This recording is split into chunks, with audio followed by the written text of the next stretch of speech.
Нужен электрический седан по цене Tesla Model 3, но в салоне просторно, как в Tesla Model S? Volkswagen говорит, у них есть решение для вас. Но действительно ли это так? Насколько хорош новый Volkswagen ID.7? Проведем тест-драйв и узнаем об этом вместе с Томасом в 4К, на весь экран в полном объеме. Начнем с передней части. Видите эту светодиодную полосу под капотом? Очень стильно. Вот эти опциональные матричные фары IQ Light с дополнительной внутренней подсветкой выглядит просто шикарно. Нижняя часть выполнена в черном цвете, создавая контраст с основным цветом Moonstone Grey. Мне кажется, сейчас это очень модно. Раньше это было что-то вроде базового, незавершенного цвета. Но все больше людей его выбирают, и мне он тоже нравится. А вам нравится? Я только что попросил этих ребят на пару минут отложить пилу, чтобы мы могли записать более чистый звук. Дело в том, что они пилят деревья, и это создает фоновый шум. Длина 4 метра 96 сантиметров, что ставит его в полноценный сегмент D-класса. Для Европы это весьма внушительно, где-то между Model S и Model 3. Колеса от 19 до 20 дюймов. Нам достались более крупные. Нижняя часть окрашена в черный контрастный цвет. В целом, стиль ID.7 очень элегантный. Плавная линия крыши, а коэффициент аэродинамического сопротивления всего 0,23 — это отличный показатель. И еще, кузов у него не классический седан, а фастбэк, то есть крышка багажника открывается целиком, удобный доступ. О вместительности салона и багажника поговорим чуть позже. На фоне традиционных французских домов со светлой каменной кладкой автомобиль смотрится просто великолепно. Начнем с заднего дизайна. Здесь есть интересная световая анимация, которая приветствует нас при приближении к автомобилю сзади. Затем свет проходит по всей задней части. Выглядит довольно круто.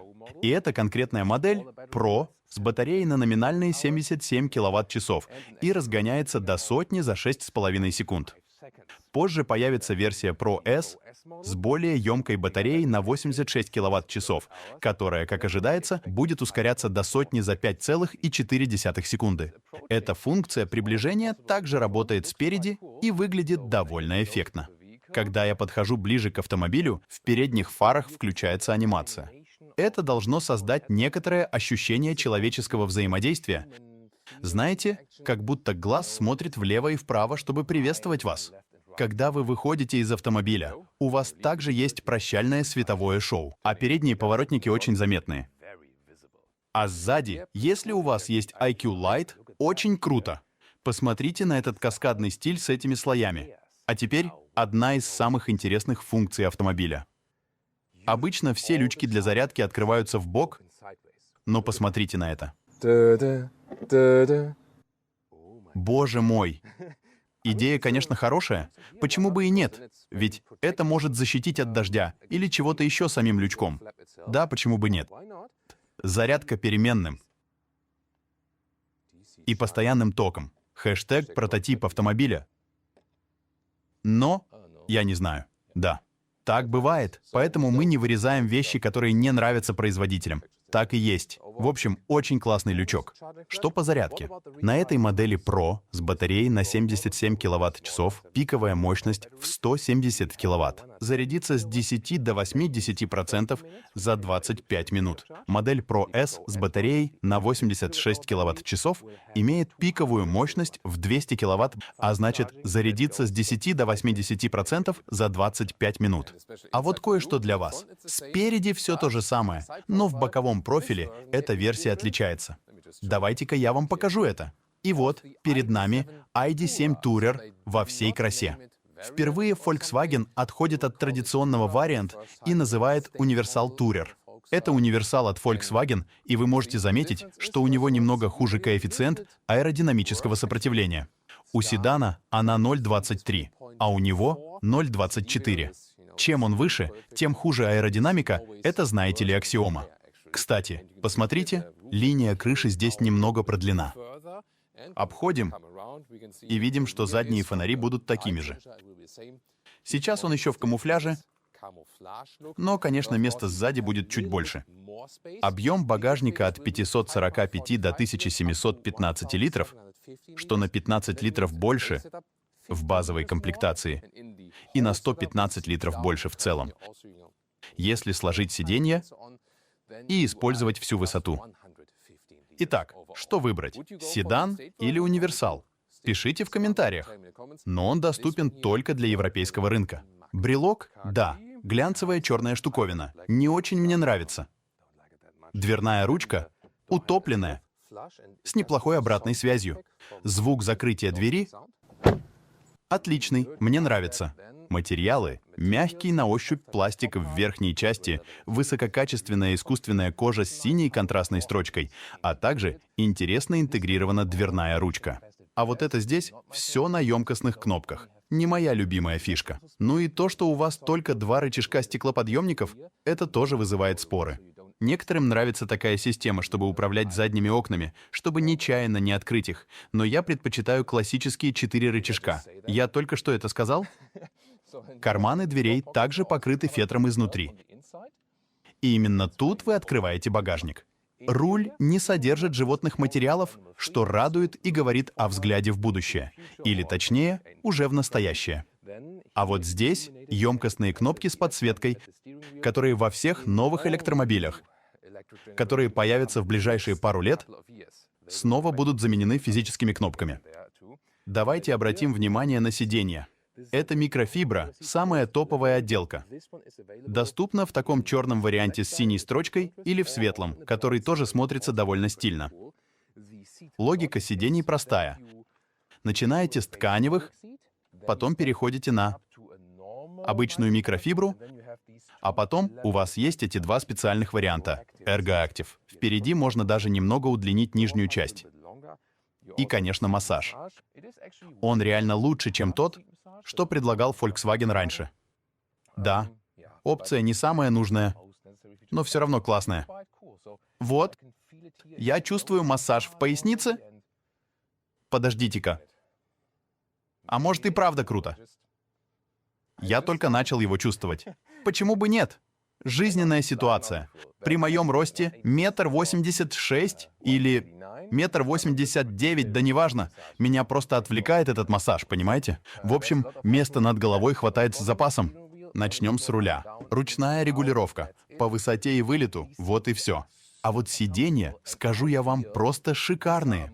Это, пожалуй, одни из самых удобных сидений, которые я вообще встречал.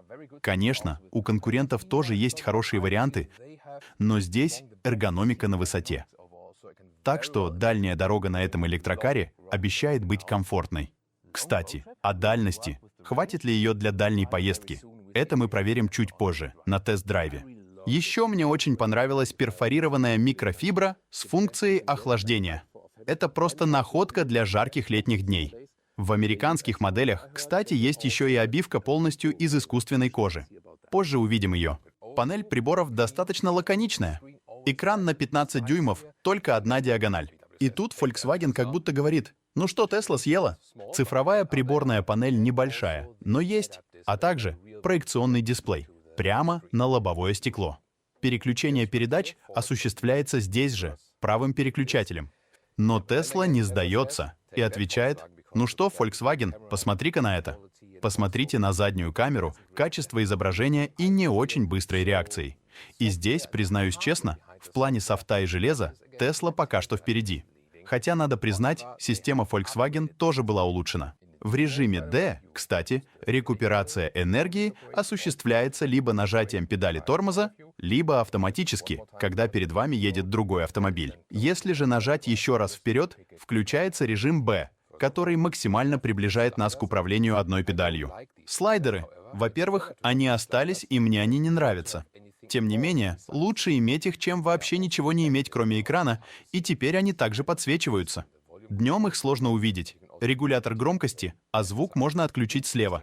Интересно, что в случае с сиденьями вы либо нажимаете здесь для включения охлаждения, либо здесь для включения подогрева.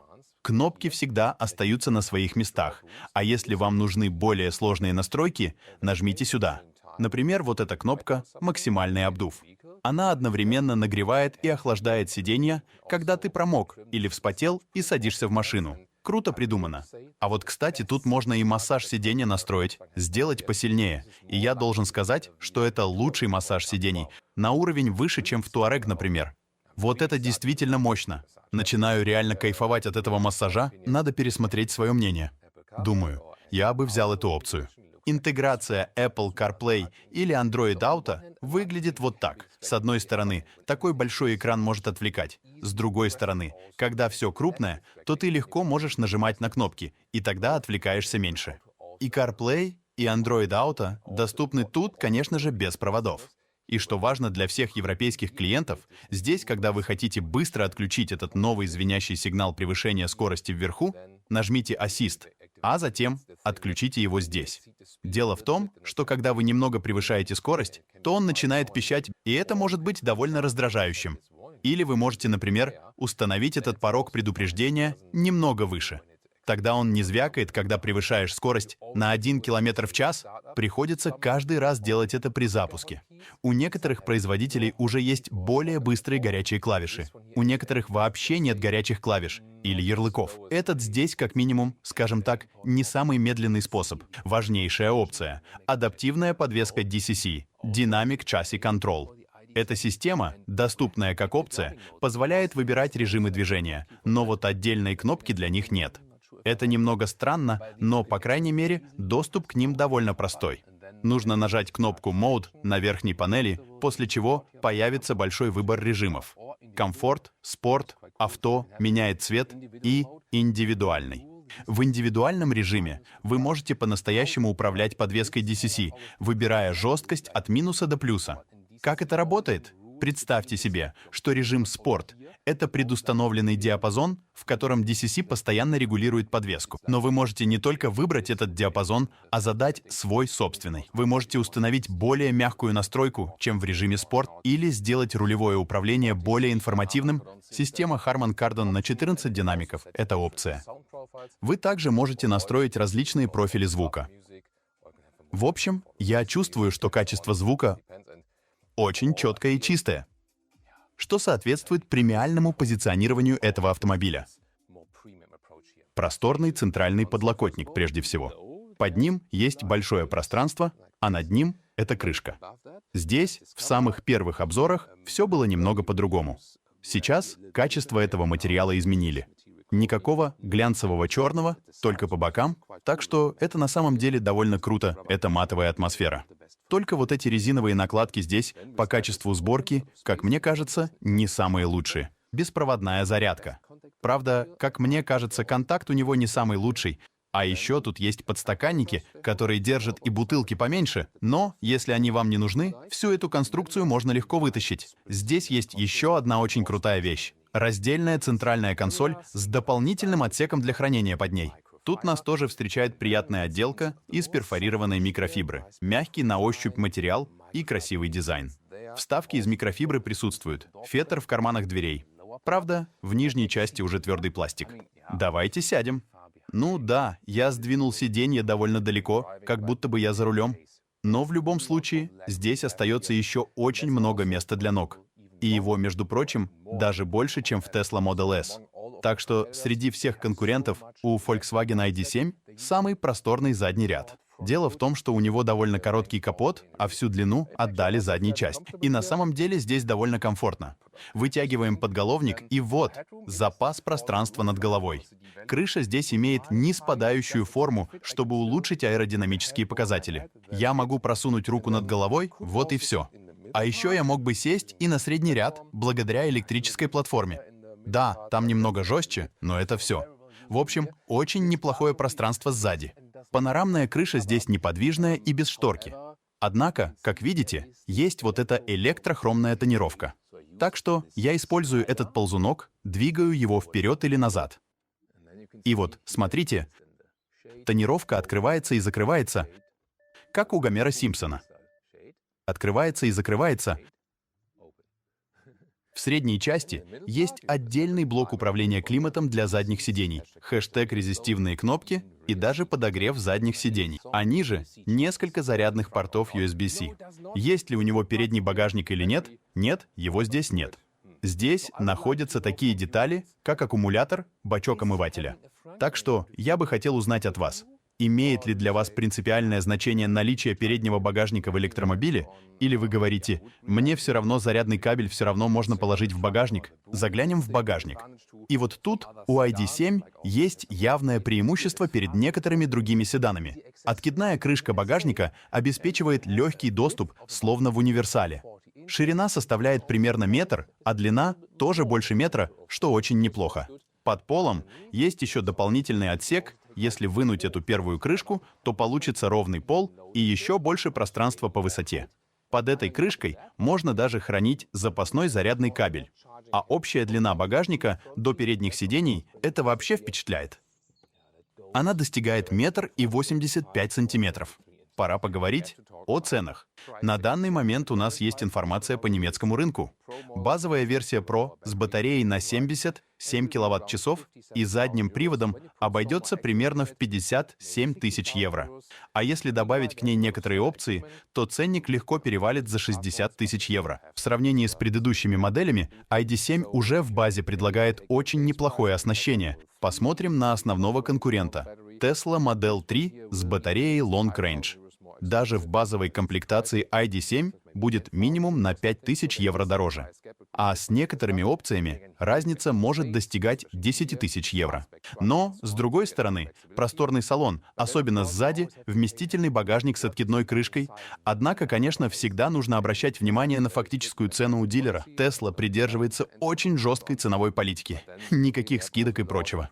Впрочем, недавно они все же снизили цены на свои электромобили. Если взглянуть на условия лизинга, а на данный момент большинство людей выбирают именно лизинг, потому что не знают, как будет развиваться технология батарей и так далее, то Volkswagen с их мощной дилерской сетью и прочим, как правило, предлагает более выгодные условия, так что, возможно, несмотря на более высокую цену в прайс-листе, вы сможете получить более выгодную лизинговую ставку, чем на Tesla Model 3. Возможно, в итоге окажется, что по цене все выровняется. Добро пожаловать в водительскую комнату Томаса.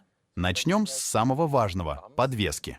На этих кочках, лежачих полицейских и убитых дорогах, мы поставили адаптивные амортизаторы DCC в режим комфорт. Конечно, колеса на 20 дюймов всегда будут чуть жестче, чем на 19. Если вам нужен максимальный комфорт, переключите DCC в режим индивидуальный. Задвиньте ползунок влево до упора и возьмите колеса на 19 дюймов, тогда вы получите мягчайшую езду. Они справляются на ура.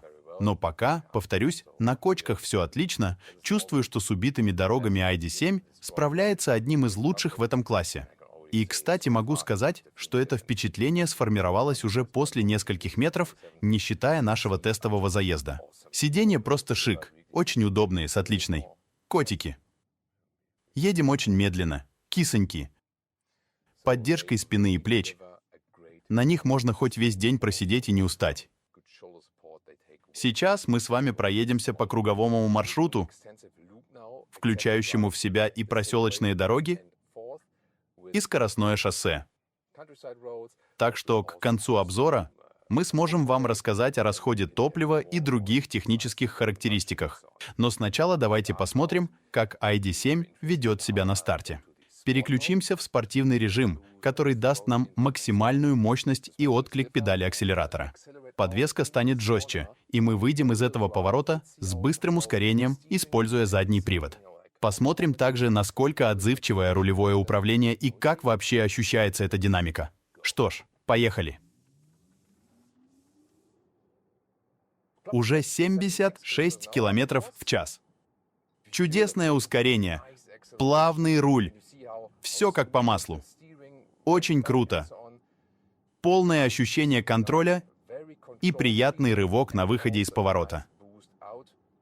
Даже если вы выберете модель Pro с немного меньшей батареей, у вас все равно будет отличное ускорение.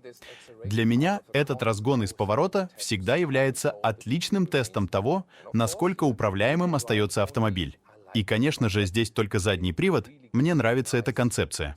Она действительно дает вам приятный занос на выходе из поворотов, и, как мне кажется, да, это даже веселее, чем водить полноприводные модели, в том числе и электромобили. Потому что да, когда у вас есть электродвигатель также и спереди, у вас всегда будет лучшая динамика разгона.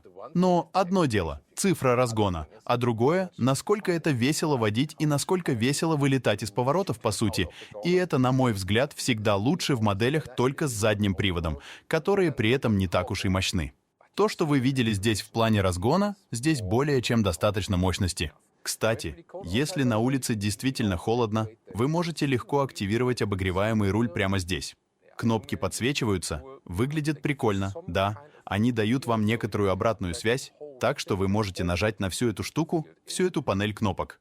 Но, конечно, я бы хотел настоящие кнопки, но Volkswagen понял, что хотели их клиенты в последние годы и чего они им не давали.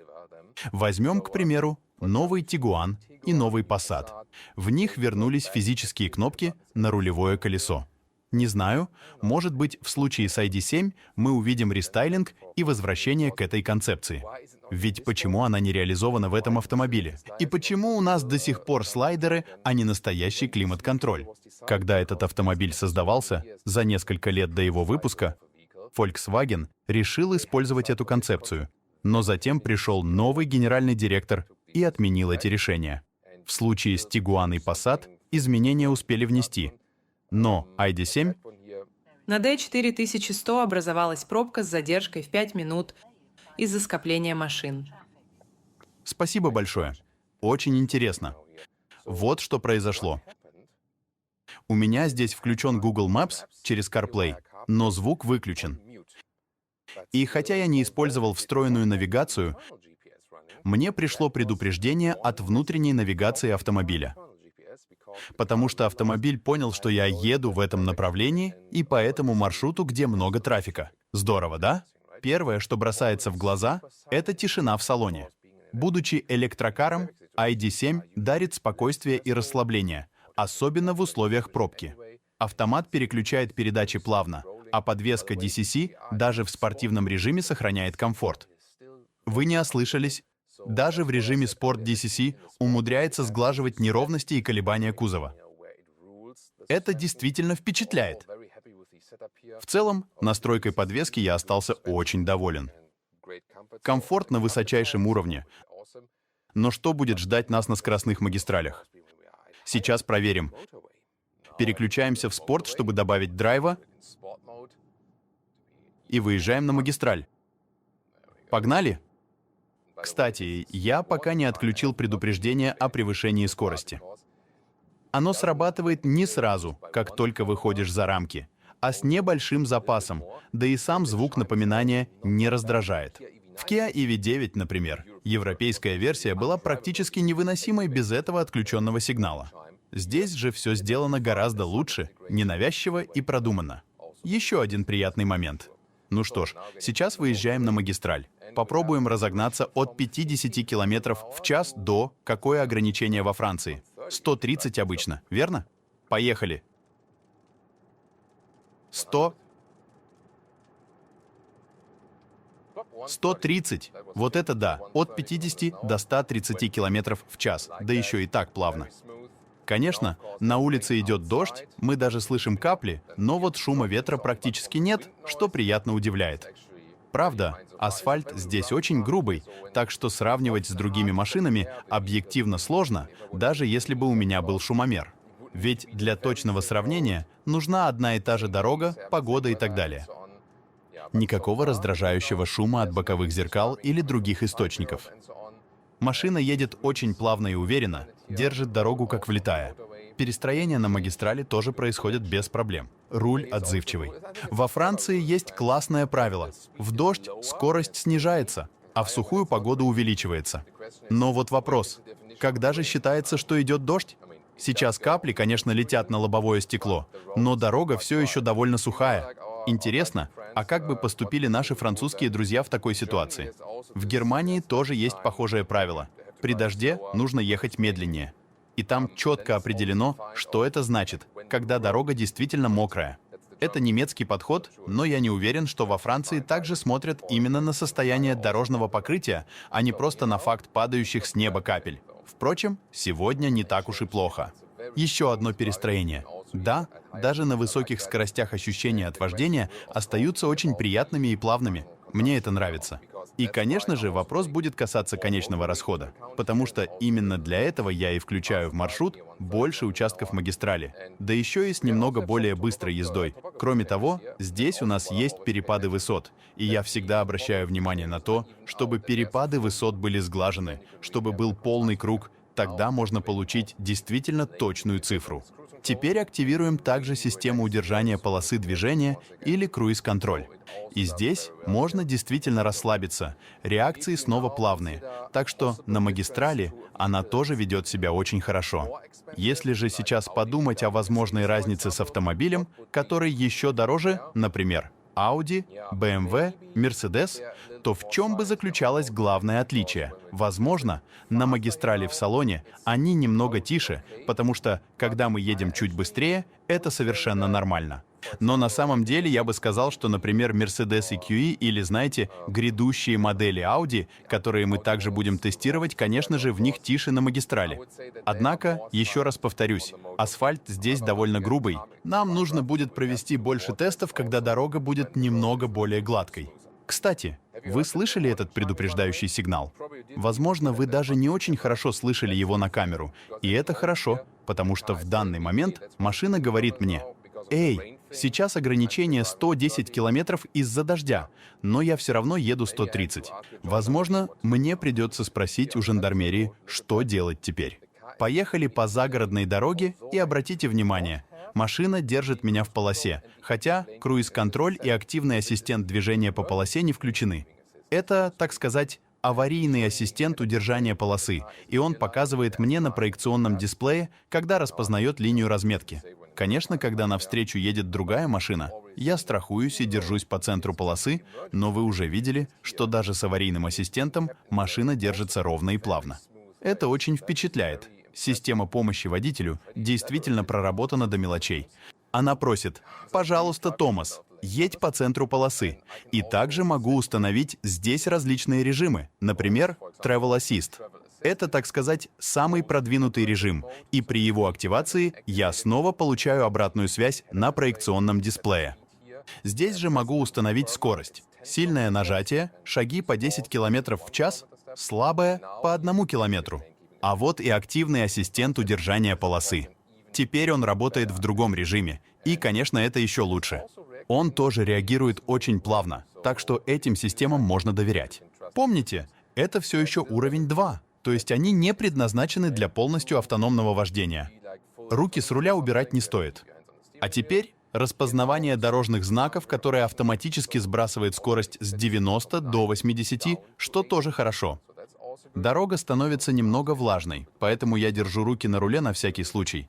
Но вы видите, что даже эти повороты на проселочной дороге преодолеваются очень хорошо. Так что снимаю шляпу перед проработкой систем помощи водителю. И, конечно, я всегда могу взять руль в свои руки, потому что на проселочных дорогах тоже очень весело ехать. Конечно, на мокрой дороге больше шума снаружи, но общий уровень шума здесь пока что очень низкий, что очень хорошо.